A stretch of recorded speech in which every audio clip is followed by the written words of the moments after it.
ألف لام ميم.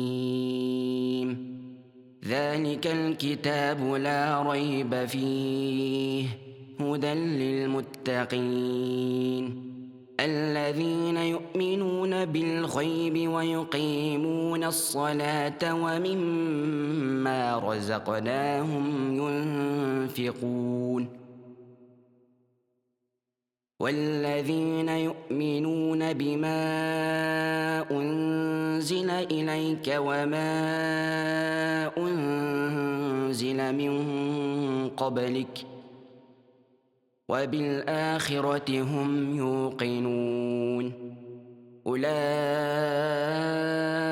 على هدى من ربهم وأولئك هم المفلحون.